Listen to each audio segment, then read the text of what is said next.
all these speakers are up on stage. I'm sure you've been thinking of lots of questions, so I'm seeing lots of very interesting tweets out there. So, so why don't you can maybe raise your hand once you've got a question, and then I'll point it to them and anybody can answer. It's about the dairy system. I was under the impression that as opposed to the US dairy system, the Canadian dairy system, the quota system and everything more supports small local family farms. Is that not true? Thanks. I'm actually glad to have this question because there's a lot of confusion around that. Canada has a supply managed system of dairy and poultry and eggs and a few commodities. And that means that they manage the supply so there's never too much milk in the system so that the price to the farmer goes down, or there's never not enough milk in the system so the consumer doesn't have milk. So they manage the supply, but in the world trade system that's viewed as being protectionist. So we're not allowed to export anything into other markets. So Canada's not a dairy exporting country because we don't import. Because our system is closed. That means we produce just the right amount of milk and dairy products that our country needs. So that's all managed by a federal body and every provincial body. Every province has their own body that it works on population. So if you wanted to start dairy farming, for instance, you would have to approach the Milk Marketing Board to see if you could get into that system. In other words, is there need for more milk? And can I start producing milk to sell? So it means that there can't be 100 new farmers producing too much milk, which will just get wasted or can't get sold for a good price.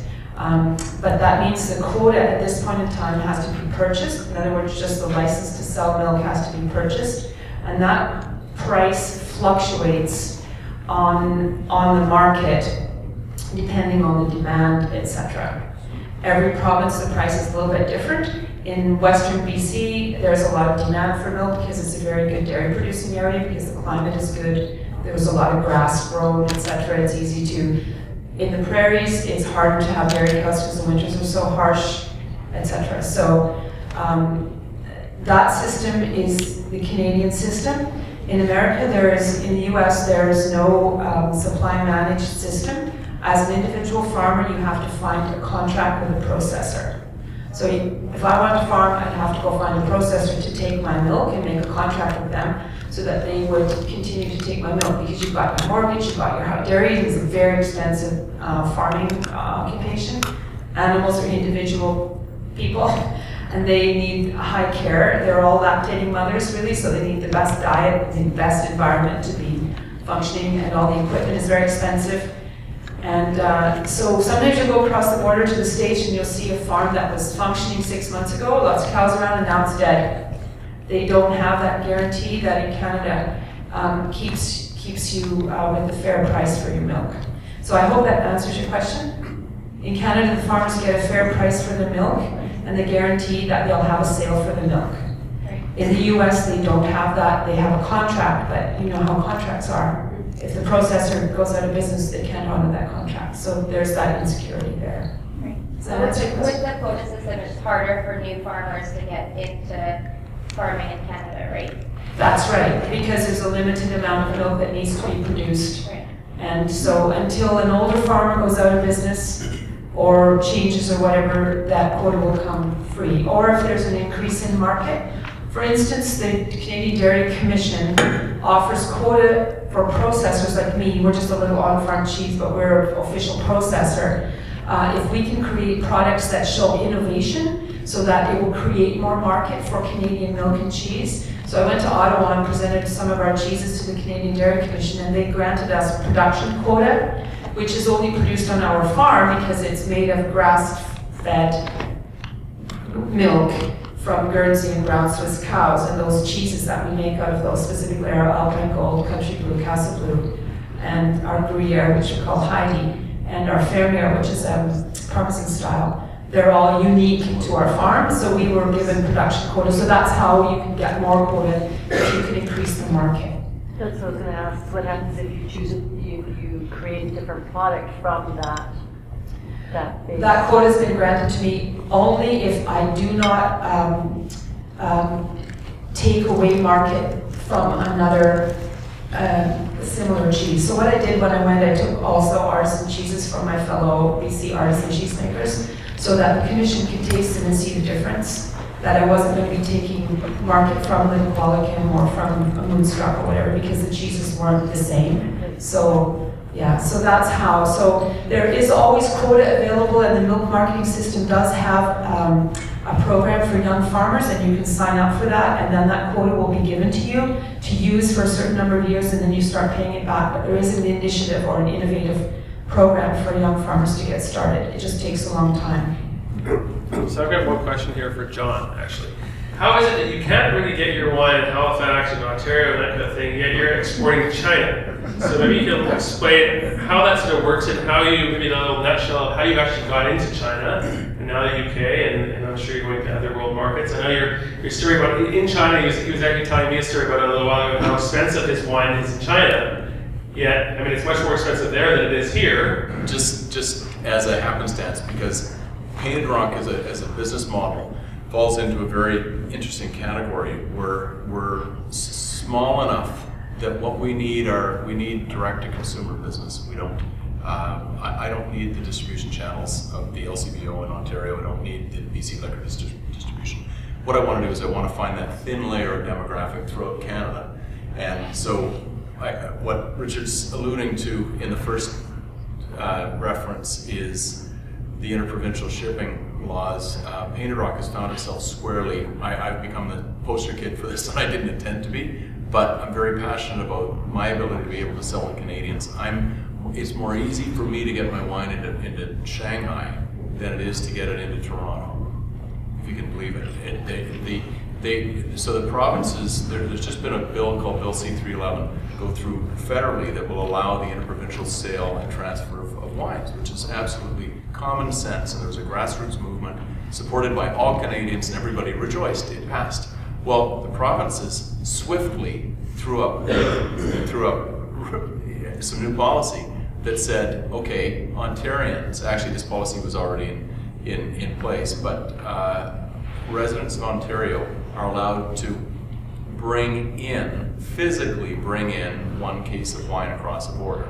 And so our beautiful, fantastic British Columbia government decided to mirror that policy. So now we as British Columbians are allowed to physically bring across the border 1 case of wine. So if you feel like driving to Niagara, buying a case of wine, putting it in your van and driving back to BC, you can do it, but there's no room for any e-commerce. So I've really put feet to the fire of our British Columbia politicians to show some leadership right now. Ostensibly, the choice is right now, it's kind of like the bigger man theory. One province can't tell another province what to do, but they can show leadership.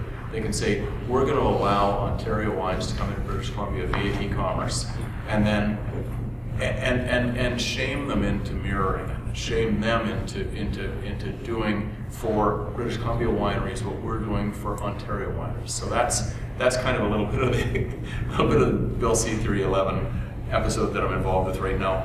Our wines are getting, for me, our goal, because it's a generational family business that I want to create, is I want to grow the breadth of Painted Rock's brand outside of the borders of British Columbia and Canada. And so I spent 1 month in the last 6 in mainland China, and I've been in Shanghai and Chengdu and Beijing, building brand, and it's been on my nickel. I've got a partner there who buys, it's a very ironclad contract. They buy 20% of our production annually. It makes us viable. They buy it from the farm gate. They sourced us out because they recognized our mandate, and the fact that we weren't going to get bigger, we were going to get better was what I'd always told them.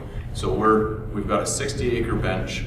I don't want to, that produces 5,000 cases, that model I referred to before, and they wanted in, which was very flattering. They said, okay, we'll buy 20% of your production. We'll buy it from the farm gate. So they take it from my winery. It's theirs. They distribute it in China. More power to them. I was there, and 3,399 renminbi equals $530 a bottle. That's what they're selling it for in Shanghai. Oh my God. And yay, I mean, that's my icon. We sell it here for 55. So next time you go into China, put a couple in your suitcase and go and sell it in the street for a little bit less. But anyway, that our brand is still very much in its infancy, but mainland China is not Hong Kong. Mainland China is, there's a direct correlation between wealth and wine knowledge and wine consumption. Like they really want to know and understand it. And I've been there to try to, I think it's a golden opportunity for me to honor my new partners, to try to build our brand recognition. And I guarantee you, more people know Painted Rock in Shanghai than they do a lot of the big names, just because I've been there. I've been there for so much in the last 6 months, and it's the demographic that are learning are young. They're people that are, they say people in the wine industry in China, like servers and people, the average person that has anything to do with the wine industry in China spends over 20% of their income on education. So I recognize that as a really fertile market, and for us as an industry. So I've probably overspoken the question, but yeah, we're getting the breadth of our brand out there, which is our goal. Jason, yeah, have you guys ever done butchering class or thought about doing that? No, we haven't done any classes per se at this time, but we have had a few chefs in to stage and watch what we're doing, breaking down beef or pork. It certainly it's come up as a topic of is there an opportunity to do anything with that? It's not so easy when we're so busy with our day-to-day production, but we have had people in just to at least check it out and see what we're doing. With respect to chocolate, do you see something new and interesting coming up? So new and exciting. So obviously not bacon chocolate. Yeah. So 2009. As far as chocolate, I mean, terroir is really interesting with chocolate. Like all they're really doing a lot of comparisons as far as like wine and chocolate and where chocolate comes from, single plantation, single origin, that kind of chocolate, yeah. And that's not the chocolate I use. I use organic chocolate, and I use usually a blend of chocolates. But there's certainly that. And as far as what's new in chocolate, I mean, certainly nostalgic flavors, old-fashioned candies, and then some like, I don't know, more challenging things. People are always trying to put, the latest and greatest thing and pair it with chocolate. And I'm not sure where that will be. But maybe you do.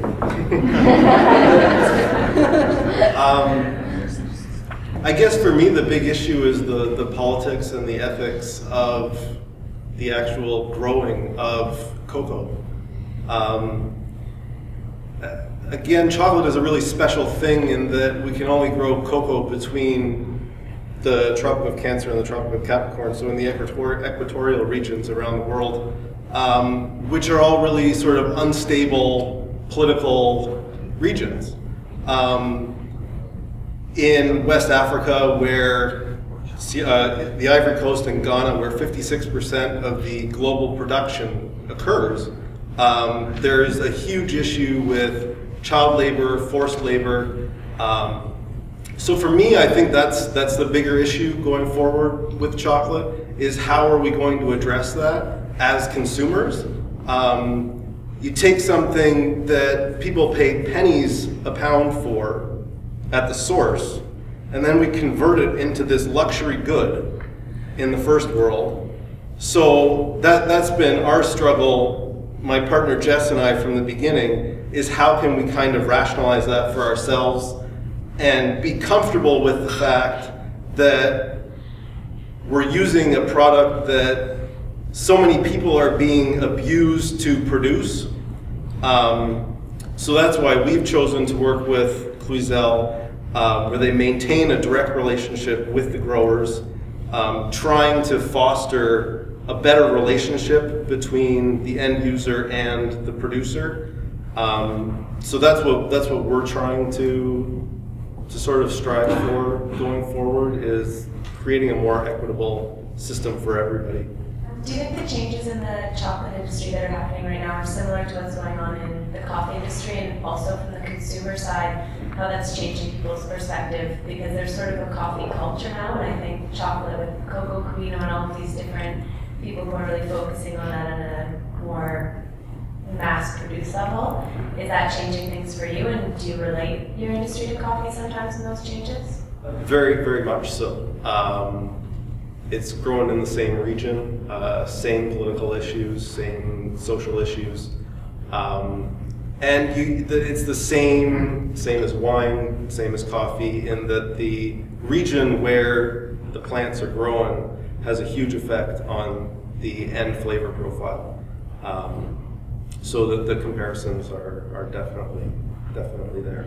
And we'd like to see a similar culture created around chocolate where people have an awareness of where their chocolate comes from, and creating that connection and that understanding from a social perspective. Everything is getting like crazy with these ingredients and these herbs and you name it in the chocolate. Do you guys find that it's become a huge battle to keep up with the next big thing? Because in the States and here, there's always these new ingredients. It seems to me like this enormous competition. Do you feel that it's something you really need to stay in business, is to produce like the up and coming paired chocolate ingredient? Because some of the best chocolates in the world are just simple chocolate, right? Obviously. Do you feel that pressure? Does it seem that way to small chocolate companies, that you keep needing to come up with the next great thing to stay in business, or is it just simply a pure pleasure producing something new and great through experimentation? It's definitely just the pleasure of experimenting and being creative. Innovation is easy. It's easy to say, let's take this crazy thing and put it with something else that doesn't make any sense and see what happens. I don't think it's what people want to eat most of the time. I think there's definitely a curiosity.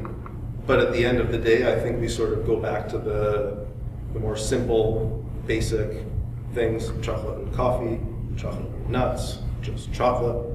I don't think we have to get crazy to stay in business. I think we have to make good food to stay in business. And that's our focus at the end of the day.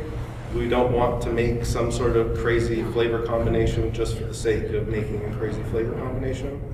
If we happen to come up with some sort of interesting flavor combination that works really well and that we enjoy eating, then it's something that we'll make and sell.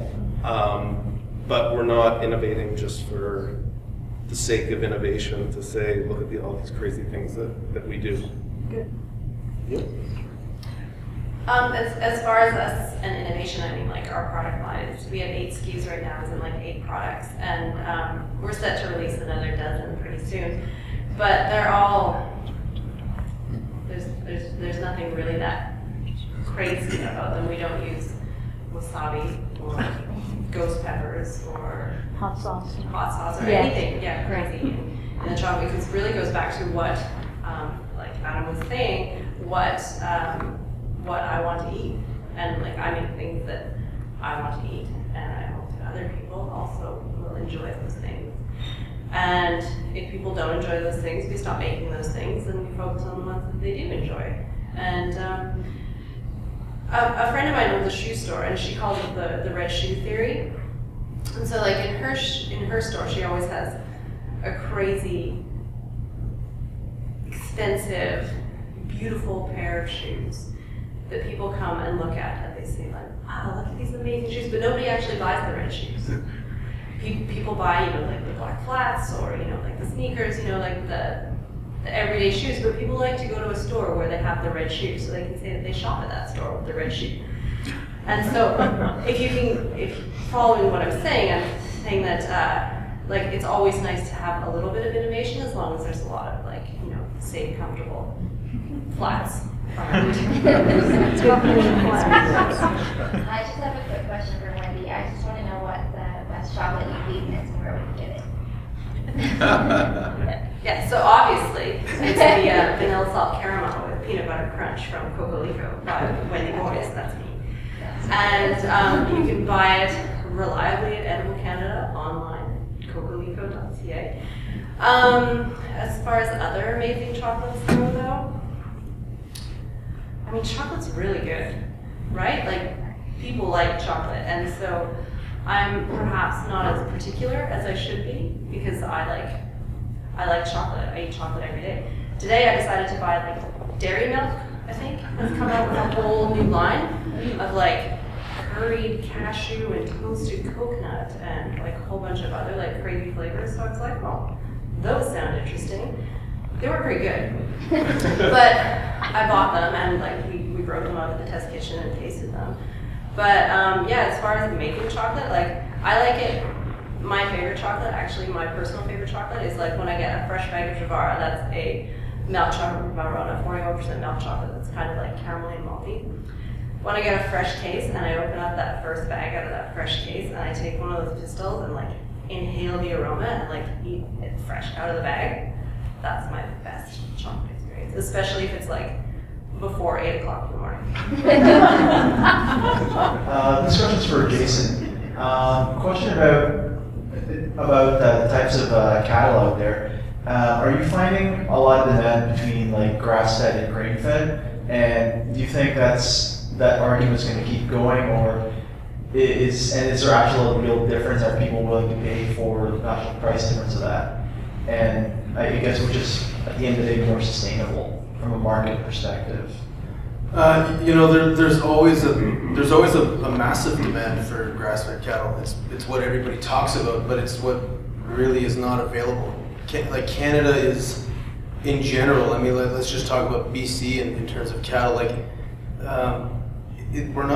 we don't really have the climate to have grass-fed and grass-finished. So that's really the technical difference. That all beef is grass-fed at one point in their life. It's how much that it hits a feedlot to really change the components of the meat. You can have grass-finished product, and there certainly is grass-finished meat around, but it's just not in a large supply.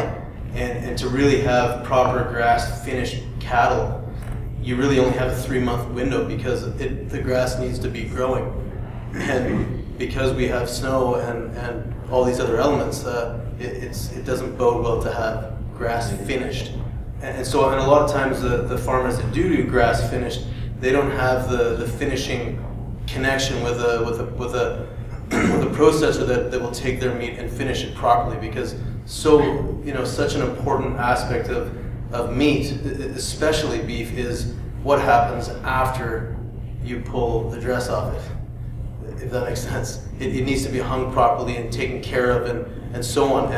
And a lot of farms that are the farm gate types of applications that do grass finished beef, they don't have the ability to take care of it after it's been killed, and so it's a lot of times it's frozen within a few days of everything happening, and so it hasn't had time to set up yet.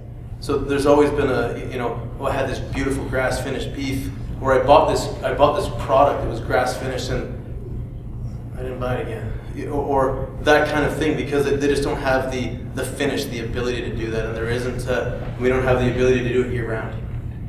So what Penticton does, and I know there's a few other farms that do it, is the beef is grass fed for a longer portion of its life, and then a lot of times it gets finished on grade. Basically what that does, it dries it up, it changes the color of the fat, and it takes away some of the strengthy flavor that you get out of grass. Now, arguably that there are people that will say that the Argentinian beef is the best of the best in the world. And, I don't know that for a fact because I've never tasted it, but but those cattle are between 4 and 6 years old. That will never happen here. They have, especially with what happened with mad cow, they talk about under 30 months UTM versus over 30 months, and what happens. I mean, nothing happens to the product, but you think about age of an animal and you get flavor. Age is flavor. So it doesn't happen so much here, but we have the ability with Penticton we're killing animals at 22, 24, 28 months, so there is a bit more depth of flavor that you get, that kind of aspect of grass finished, but it is grain finished. So very different from something that happens in a feedlot, where commodity beef would hit that feedlot at 8 months of age, and it would be on a plate at 14 months. so you don't get that really the big depth of flavor. So anyway, thank you again for all the speakers for coming and speaking to us. I'm sure everybody learned a lot. I did. And Tyler will be handing out the treats on the way out, so enjoy your Beta 5 chocolates. I'm very curious to see what's in that box. Thank you again.